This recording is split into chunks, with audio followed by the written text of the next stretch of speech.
Welcome, listener, in the shadows. We bring stories into the light. Join me as we explore the encounters no one speaks of and the things that watch from the dark.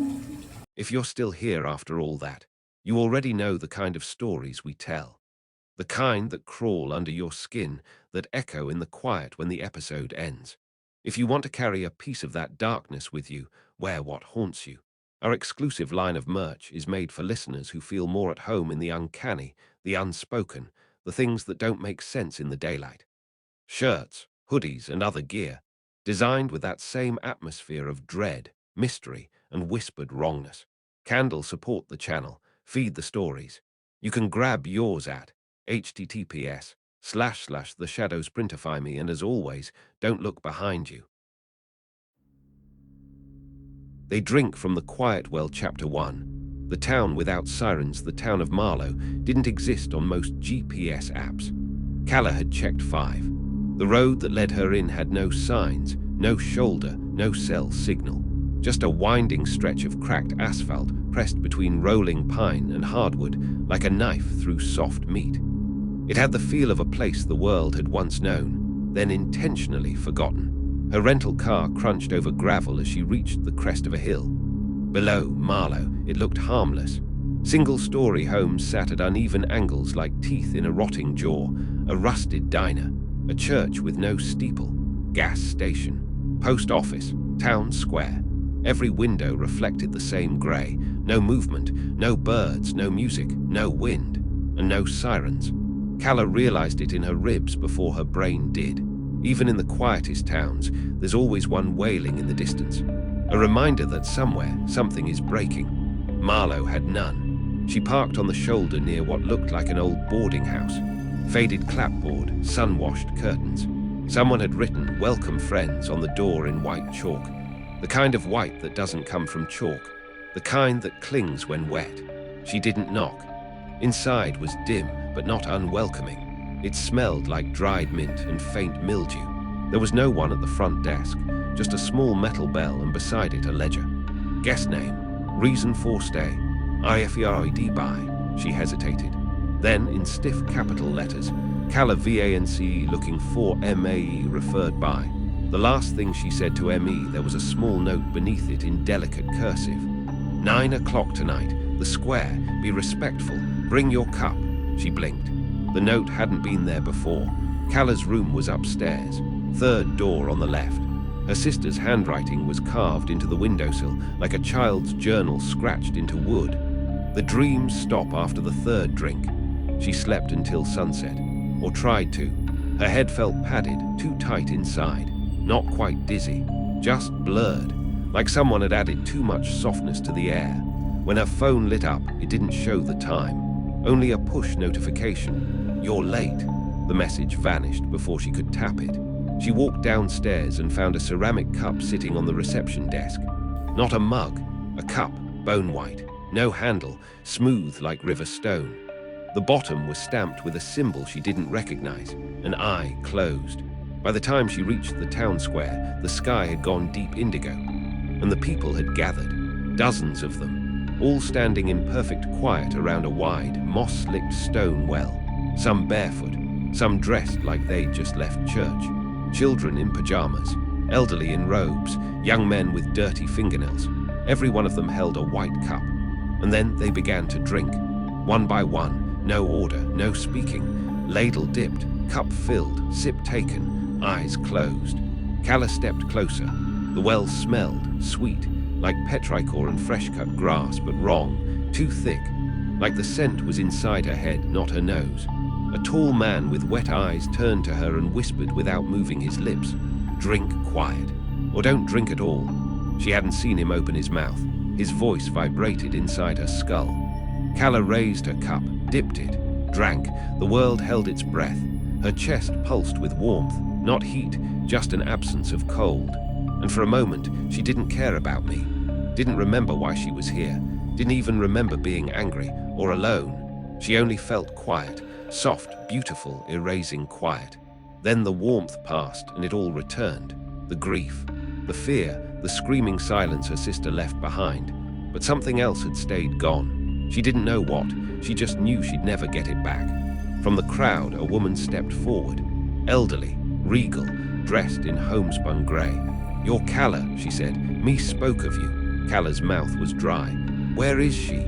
The woman smiled with a sadness that didn't reach her eyes. "She remembered too much. She doesn't anymore." Calla clutched her empty cup. Her hand trembled. From deep below, the well hummed, not with sound, with want. Chapter 2, Me's room. The boarding house had no locks. No room numbers, just names carved into the doors. Calla found Me's room 2 doors down from her own, etched in that familiar, angular handwriting her sister had used since they were kids. All caps. Slanted to the right, like she was always trying to outrun the words. The door opened without a sound. Inside, the room was clean, but off, too clean, as if it had never been used or had been wiped down in haste, but the walls gave it away. Faint scrawls in graphite and ink layered beneath a coat of white paint that hadn't quite hidden them. Calla closed the door behind her and pulled the curtains shut. She moved slowly, touching each surface like it might breathe back. The bed was unmade beneath a precisely folded quilt. There was a comb on the dresser, still threaded with fine black hairs. A cup, identical to her own, sat by the window, stained faintly green on the inside.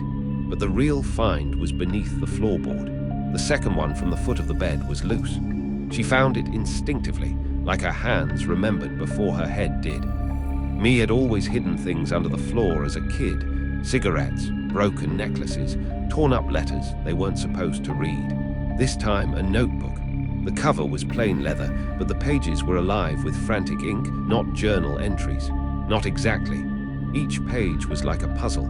Half-thoughts, diagrams, sentences that ended halfway through and picked up 3 pages later. Words that bled off the paper like they couldn't stay inside. She flipped to a page in the middle. The handwriting was unmistakable. There's a pressure in the air, like it's always about to rain but never does. "They don't dream anymore?" I asked.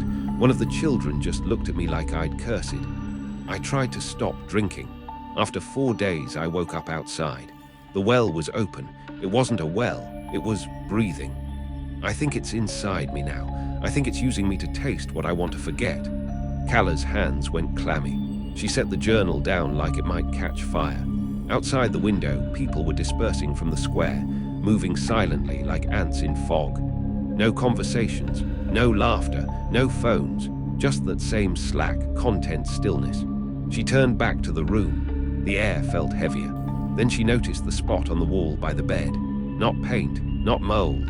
A handprint, small, wet-looking, faintly glowing in the dark. She stepped closer. It was her sister's size. The fingers trailed down the wall as if dragging toward the floor. There, etched into the wood at ankle height, were 5 words. "I drank, I forget. Help." Calla sat on the edge of the bed and stared at her hands. They looked different in this light. Pale, almost translucent. Were her veins darker than they'd been yesterday? She remembered drinking. She remembered it feeling good. She remembered that she'd wanted another sip. And she remembered the feeling that if she took a second, just one, she wouldn't be able to stop. She'd forget why she came, forget me, forget herself. Her phone buzzed once in her pocket. No signal, just a new message. "You are scheduled to drink again at 9 p.m. tomorrow. Please remain calm." No number, no option to reply. And somehow, she already felt thirsty. Chapter 3. The shape of silence. The morning sun filtered weakly through dust-speckled windows, casting long shadows across the empty streets of Marlowe. Calla moved through town like a ghost, her footsteps swallowed by the thick carpet of fallen leaves and moss. She had tried to speak to the locals earlier, but their eyes slid past her, glazed and unfocused, as if her words dissolved before they reached their ears. The only sounds were the steady drip of water somewhere deep beneath the earth, and the occasional scrape of old timber settling in the breeze. At the edge of the square stood a small shop, the kind that never seemed to close, even though it rarely opened. Its faded sign read Harper's Provisions.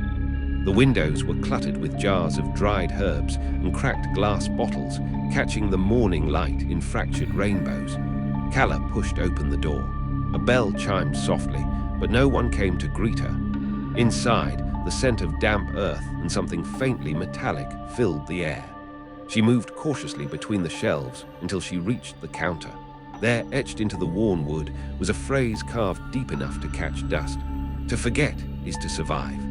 A voice startled her from behind. "Visitors don't last long in Marlowe." Calla spun around to find a woman with grey-streaked hair and sharp, watchful eyes. She wore a simple linen dress, stained at the cuffs, and a necklace of twisted roots hung heavy around her neck. "I'm looking for my sister," Calla said. "Me, have you seen her?" The woman's eyes softened for a moment, but then her gaze sharpened. "Me drinks from the well like the rest of us, but she came back different. Sometimes she doesn't come back at all." Calla's heart hammered. "What do you mean?" The woman gestured toward the back of the shop, where a low door led to a cellar. The air seemed colder here, tinged with the scent of wet stone and rot. "Some memories are too heavy to carry. The well takes them, but it also keeps them, buried where no light reaches." She pulled a small glass vial from beneath the counter, filled with cloudy, still water. "This is from the well," she said. "Drink it and you'll feel the silence. But be warned, the silence has a shape, and it's always hungry." Calla took the vial, her fingers trembling. She wanted to ask more, but the woman had already turned away, her footsteps fading into the cellar's darkness. Outside, the town square waited silently for night to fall, and for the well's hunger to rise again. Chapter 4. The first, forgetting the day, stretched thin and grey, as if the sun itself was hesitant to settle over Marlowe. Calla wandered the empty streets, clutching the vial of well water she'd taken from Harper's provisions. It felt cold and heavy in her hand, like a stone soaked with old rain. At noon, she found herself drawn to the edge of the square, where the ancient stone well rested beneath a spreading sycamore. Its cracked surface was mottled with black veins, almost like the roots of something living beneath the soil. A faint hum thrummed in the air, vibrating just beneath her skin. Curiosity gnawed at her. She uncapped the vial and tipped it to her lips, swallowing the liquid in a single, bitter gulp. The taste was cold and metallic, like iron mixed with the earth itself. Her throat tingled, and her chest felt light, too light, like she was floating just above herself. Moments later, the world around her seemed to thin, sounds dimmed, colors faded. Her thoughts slowed to a delicate drip. She tried to recall why she had come to Marlowe, why she was searching for me, but the memory slipped away like sand through her fingers. A sudden emptiness blossomed behind her eyes, a hollow place where grief and pain should have been. A soft voice echoed in the recesses of her mind. "Forget, forget, forget," her breath caught. She blinked rapidly, desperate to hold on, but the edges of her memories frayed. Then a child's laughter, sharp and sudden, shattered the silence. Calla spun toward the sound. A small girl stood nearby, her face pale and unblemished, eyes wide and distant. She held a cracked porcelain doll, but her hands trembled as if trying to remember how to hold it. Calla stepped closer. "What's your name?" The girl hesitated, then whispered, "I don't remember." Terror sank like ice in Calla's gut. She realized then that the well's gift was not peace, it was erasure, and the town was slowly, quietly losing itself. That night, as the town gathered once more around the well, Calla refused to drink. She watched the faces of the townspeople, placid, serene, their eyes empty pools reflecting the flickering lamplight. The well called to her, a soft, hungry pulse beneath the stones. And though she fought it with every ounce of will, a single question whispered in her mind. "How much are you willing to forget to find your sister?" Chapter 5. Fractures in the quiet the next morning, Calla awoke with a heaviness pressing on her chest, as if the silence of Marlowe had seeped into her bones overnight. The shadows in her room seemed longer, the air thicker, almost viscous, like breathing through molasses. The memory of the well's water lingered on her tongue, bitter and metallic, refusing to fade. She dressed quickly and stepped outside, the town's stillness swallowing her footsteps once again. The sun struggled to pierce through the dense canopy overhead, filtering fractured light across the cracked sidewalks. As she made her way back toward the square, Calla noticed small details she hadn't before, details that unsettled her. The ivy creeping up the walls appeared to twitch subtly, as if alive. Windows that had seemed dark and lifeless now held faint, flickering shadows. brief silhouettes that vanished the moment she looked directly. At the corner of the bakery, she caught sight of an old man sitting on a bench. His face was gaunt, eyes sunken deep into skull-like sockets, but his mouth wore a serene smile. In his hands, he clutched a faded photograph of a woman, a face worn away by time and tears. Calla approached him cautiously. "Sir," she began, "do you remember this?" He turned his gaze to her, unblinking and distant. "I remember less with each passing day," he said softly, "but the well keeps the pain away." His voice was gentle, almost reverent. "But at what cost?" Calla whispered. The man's smile didn't waver. Later that afternoon, Calla found herself drawn to the old church at the town's edge. The building with no steeple, just cracked stone and stained glass windows fractured like broken dreams. She pushed open the heavy door and stepped inside. The air was cool and thick with the scent of damp wood and incense long since burned away. Light filtered through the colored glass, casting eerie patterns on the cracked tile floor. At the back of the church, a narrow staircase led downward. Curiosity gnawed at her. She descended. Below was a vast cellar, its walls lined with rows of glass cases, like a morbid museum. Inside each case lay a figure, men, women, even children, still as statues, suspended in a translucent gel that shimmered faintly. Some had eyes closed peacefully, others wide with silent screams frozen in time. Calla's breath caught. A plaque near one of the cases read, "Failures of the well, preserved for the garden." Her hands trembled as she pressed against the glass. She saw a face that stopped her cold. Pale skin stretched tight over high cheekbones, eyes rimmed in bruised purple. The face of a young woman, her sister, me. She stumbled back upstairs, heart pounding. Outside, the town gathered once more at the square. The well's stone surface glistened in the lamplight, veins pulsing faintly, alive. From the crowd, Elder Brindley emerged, her voice soft and commanding. "Tonight, we drink not just to forget pain, but to nurture the garden within." Calla's gaze locked on the well. Her cup, resting heavy in her hand, seemed to burn. The promise of forgetting was a lie. The garden was not just in the earth, it was in them, feeding, growing, harvesting. And me was a part of it now. Chapter 6, Roots Beneath the Skin. Calla didn't sleep that night. The memories of the glass cases haunted her. Me's pale face, frozen in silent torment, suspended like a specimen in a jar. Every shadow in the room seemed to pulse, breathing with a life of its own. When dawn broke, the usual muted hum of Marlowe felt sharper, more urgent. The forest that ringed the town pressed closer, dark branches clawing at the grey sky. Calla's skin prickled with unease, as if something beneath the earth was watching. Her steps took her back to Harper's Provisions, seeking answers. The old woman behind the counter regarded her silently, eyes like deep wells. "You've seen the garden's fruit," she said, voice low and cracked. "Not all who drink from the well grow in the light." Calla swallowed hard. "What happens to those who fail?" The woman's gaze hardened. "They become rootstock, nourishment for what lies beneath." She reached beneath the counter and pulled out a small glass jar, thick with dark liquid. Inside floated tiny, writhing tendrils, pale as bone, thin as hair. "Here," she said, "this is the essence of those who couldn't hold the silence." Calla shivered, unable to look away. The woman continued, "The well is no mere spring. It is the garden's heart. It feeds on forgetting, on surrender. The more you drink, the deeper the roots grow, beneath your skin, into your soul." A sudden sharp pain stabbed Calla's wrist. She looked down. Thin, dark veins had begun to snake beneath her pale skin, twisting like creeping vines.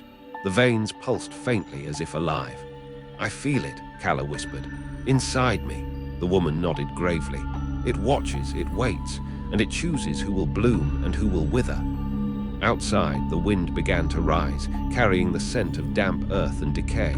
The garden was awakening, and Calla's transformation had only just begun. Chapter 7. The blooming vale. The mornings in Marlowe had started to feel like stepping through a thick fog, not the kind that rolls in from the hills, but a fog that settled in the mind. Calla woke with a heaviness behind her eyes, as if her thoughts were tangled in roots she couldn't untangle. The dark veins beneath her skin pulsed faintly, a slow, rhythmic thrum that set her nerves on edge. She kept the changes hidden beneath long sleeves and gloves, but the mirror didn't lie. Her pale skin was shifting, translucent in places, thin as a dried leaf, with hints of an almost iridescent sheen. Her senses sharpened too. The faint hum of the well, the distant creak of trees, even the subtle heartbeat of the earth felt amplified. That afternoon, she returned to the town square, hoping to find answers among the people. But Marlowe's residents moved like shadows, their faces soft and empty, eyes clouded as if watching from behind a veil. Calla caught sight of Elder Brinley near the well, her expression unreadable, serene yet severe. "You're changing," the elder said softly when Calla approached. "I don't want to change," Calla whispered, the weight of her voice heavy with fear. Brinley smiled faintly, a smile that didn't reach her eyes. "Change is the garden's gift. Resistance is the wilt before bloom. You will learn to see with new eyes." The elder reached out and brushed Calla's cheek with a finger cold as stone. Calla flinched, the touch sending a ripple of strange warmth through her body. "Do you hear it?" Brinley asked, voice barely audible. Calla listened. Beneath the silence, beneath the hum of the well, she heard something, a soft, suzerating whisper, like leaves rustling in a wind that didn't exist. "The garden speaks," Brinley said. "It watches. It waits in the spaces between memory and forgetting. Soon you'll be part of it, a bloom on the vine." Calla staggered back, clutching her head. Her vision blurred, replaced by shifting images, threads of faces dissolving into bark, hands turning to branches, whispers twisting into roots. A sudden sharp pain erupted in her chest, like something growing beneath her ribs, pushing, stretching, demanding space. Tears streamed down her face, but she could not cry out. She was blooming. That night the well burned brighter than ever, its pulse quickening, alive with hunger and promise. Calla raised her cup, fingers trembling. For the first time, the thirst was not just for forgetting, it was to become something new. And as she drank, the garden whispered her name. Chapter 8 Roots in the dark. Calla woke with a start, the taste of earth and ash thick on her tongue. The room around her was impossibly dark, yet she felt a faint, pulsing glow beneath her skin, as though veins of light coursed just beneath the surface. The quiet hum of the well had transformed into a low, resonant thrum, echoing inside her skull. Her breath came fast, shallow, and she tried to push the feeling away, the creeping sense that she was no longer fully herself. But the transformation was relentless. Every movement sent waves of pain and pleasure intermingled, like the slow stretch of roots breaking through soil. The room began to shift. Walls seemed to breathe, pulsing with a faint, organic rhythm. The floor softened beneath her feet, turning from wood to moss, then to a rich, dark soil. The scent of damp earth filled the air, heavy and alive. A voice whispered, so close she could feel its breath. "You are part of the garden now, part of the root, part of the dark." Calla's eyes fluttered open, and the darkness gave way to a vision, endless tendrils of roots stretching beneath the town, intertwining with fractured memories and lost souls. She saw me, reaching out from within the earth, her pale face pressed against a wall of soil and bark, eyes pleading. "Help me," Me's voice echoed through the roots. Tears welled in Calla's eyes as she reached toward the vision, but the roots tightened, pulling her deeper into the dark. Suddenly, the cellar door creaked open. The old woman from Harper's Provisions stepped inside, her eyes gleaming with unsettling calm. "You've taken the first true step," she said softly. "There is no going back." Calla's chest tightened as she realized the full weight of the garden's embrace. She was no longer an outsider. She was becoming part of the living soil. Outside, the well pulsed steadily, its ancient hunger unending. And beneath the surface, the roots waited. Chapter 9. The harvest moon. The night of the harvest moon came with a chill that seemed to seep into the very bones of Marlowe. The townsfolk gathered silently around the well, their faces pale and serene beneath the silver glow. Calla stood among them, the dark veins beneath her skin pulsing with a rhythm that matched the ancient heart of the well itself.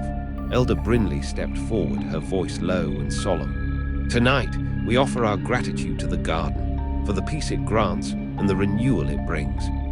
Calla's gaze drifted to the edge of the crowd, where shadows flickered unnaturally. Figures cloaked in tattered robes moved with deliberate purpose.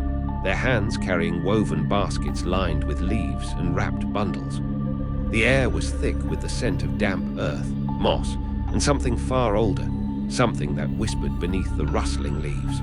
As the ceremony unfolded, Calla felt a tug within her chest, a painful yearning that was not entirely her own. The garden was calling, pulling her closer to the soil, to the roots that intertwined beneath the town. Suddenly, a scream shattered the silence. From the edge of the clearing, a young woman collapsed, clutching her throat as if choking on unseen vines. The crowd parted, revealing her face, twisted in terror, eyes wide with a silent scream. The dark veins snaked across her skin like creeping shadows, and the light in her eyes dimmed with every heartbeat. Elder Brinley raised her hand, voice steady but cold. "The garden claims its own. Let the harvest be complete." Calla's heart pounded as she watched the robed figures move toward the fallen woman. The baskets were opened, revealing strange, pulsing fruit, flesh-like pods that glistened in the moonlight. The fruit was said to be the garden's gift, a symbol of life through sacrifice.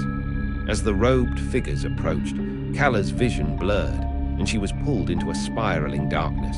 Faces dissolved into bark, hands merged with roots, and whispers became a roaring chorus. She realized then that me was part of this harvest, forever entwined in the garden's endless cycle of growth and decay. And as the moon reached its peak, Calla understood the terrible truth. In Marlowe, to drink from the well was not just to forget, it was to be claimed, to become soil, to become seed, to become the harvest. Chapter 10. Beneath the surface, the morning after the harvest moon was unlike any Calla had known. The sun's rays filtered weakly through a thick, unnatural mist that clung to the town like a suffocating shroud. Marlowe felt hollow, like the heart had been hollowed out and left to rot beneath its skin. Calla moved through the streets with a numbness that bordered on disbelief. The townspeople were there, motionless, expressionless, their eyes glazed over with the sheen of something lost. Even Elder Brinley's serene authority felt brittle, as if it was a fragile mask stretched thin over something far older and far darker. Her own body betrayed her, dark veins now traced intricate, tangled patterns beneath her skin, like the roots of some vast, ancient tree. The subtle pulse she had felt before had grown into a steady, insistent throb, syncing with her heartbeat in an eerie symbiosis. The sensation was both alien and intimate. It was as if something was growing with her, but also inside her. Determined to find answers, Calla returned to the cellar beneath the church, the morbid museum of suspended souls and frozen failures. The glass cases glowed faintly in the gloom, casting twisted reflections on the cold stone walls. She approached Me's case again, but this time something was different. The gel inside the case rippled, like water disturbed by a stone. Then, almost imperceptibly, Me's eyes fluttered open. A weak breath escaped her lips, and Calla felt tears sting her own eyes. "Me," she whispered, voice cracking. Me's fingers twitched against the glass, pale skin translucent and fragile as a leaf. "I'm here," Me rasped, voice barely audible. "But I'm not me anymore." A sudden shudder ran through the room, the glass vibrating with a low hum. The jars lining the walls pulsed in unison, each containing a silent prisoner, souls caught in the garden's web. Calla pressed her hand to the glass, warmth seeping through, and a flood of images overwhelmed her. Roots digging deep into earth soaked with forgotten memories. Faces dissolving into bark, laughter swallowed by soil. Whispers echoing in the dark, calling names that should have been lost. The garden was not simply a place. It was a living, breathing entity, a vast organism feeding on pain, fear, and forgetting. And it had claimed her sister. Outside, the well pulsed in time with Calla's own heartbeat. She could hear it now, clearly, an ancient rhythm, patient and eternal, whispering promises of release and transformation. But Calla refused to surrender. She would fight the garden's roots, the creeping darkness beneath her skin, and whatever monstrous fate awaited me and the others. Her voice steady but filled with raw resolve, Calla whispered into the cold air, "I will remember, I will find you, and I will bring the garden down." Chapter 11. The breaking soil the night was thick with silence, broken only by the distant hoot of an owl and the occasional rustle of leaves stirred by a cold breeze. Calla moved carefully through the winding back roads of Marlowe, the weight of her purpose heavy on her shoulders. Her veins pulsed with the strange rhythm beneath her skin, a reminder that the garden was not just around her, it was inside her, growing, waiting. She carried with her a small satchel filled with herbs and makeshift tools borrowed from Harper's shop, along with a vial of the well's water she had resisted drinking. Tonight, she planned to confront the heart of the garden itself, the forbidden orchard below. The orchard below was a secret buried beneath the town's foundations, an underground sanctuary where the garden's oldest and darkest secrets took root. The entrance was concealed beneath the floorboards of the old church cellar, a hatch hidden beneath a worn rug, thick with dust and whispered fears. With trembling hands, Calla lifted the hatch, revealing a narrow stone staircase winding deep into darkness. The air grew damp and heavy as she descended, each step echoing in the hollow silence. At the bottom, the walls opened into a vast cavern, illuminated by bioluminescent fungi that cast eerie blue-green light across twisted trunks and vines. The ground beneath her feet was soft, fertile soil, rich with the scent of decay and life entwined. Ahead, the trees bore an unnatural fruit, pulsing sacks of flesh that glistened wetly, some cracked open to reveal writhing larvae inside. The bark itself seemed to ripple, as if breathing, and embedded in its rough surface were countless faces, some serene, some twisted in agony. Calla's breath caught as she spotted a familiar figure carved deep into one of the great trunks, a silhouette unmistakably her sister's. The face seemed to move, lips parting in a silent plea. "Me," Calla whispered, tears streaming down her cheeks. "I'm here." The ground trembled beneath her as a whisper rose from the roots. "Welcome home, gardener." From the shadows stepped Thorn, the cult's horticultural surgeon. His eyes gleamed with unsettling calm, and his hands bore fresh scars, ritual marks from recent graftings. "You've come far, Calla," he said, voice smooth like silk but edged with steel. "The garden watches you. It knows your heart."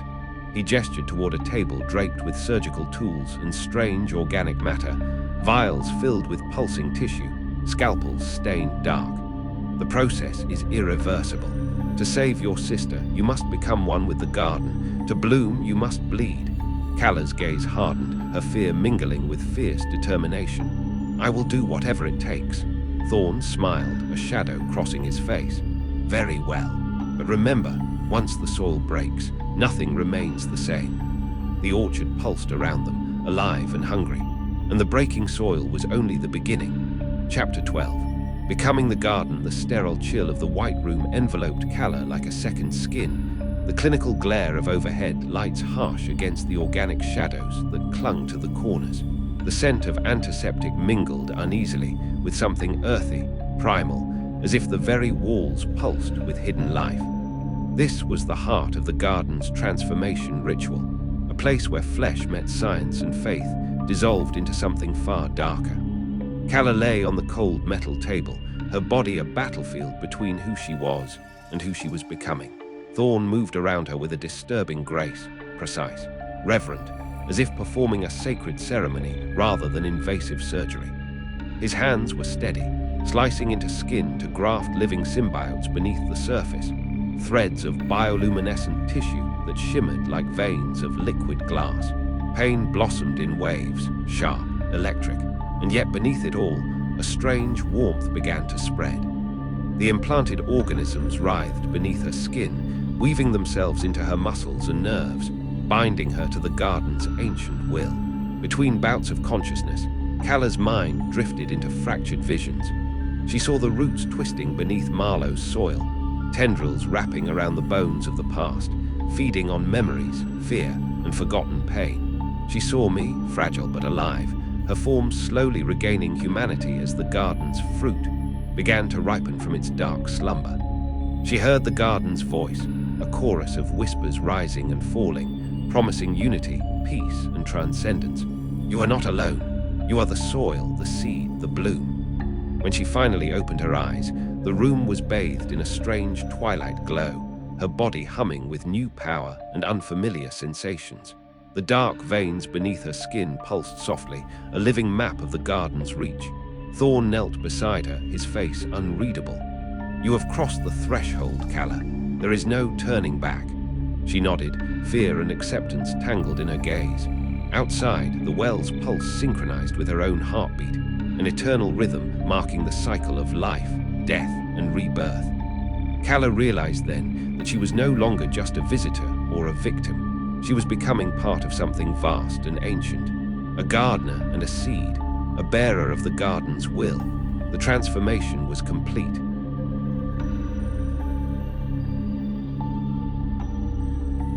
You made it back for now. But the things in the dark never truly leave, do they? They watch, they wait, and perhaps they remember you now too. If you want to hear more, if you dare to listen again, step back into the shadows. Like the video.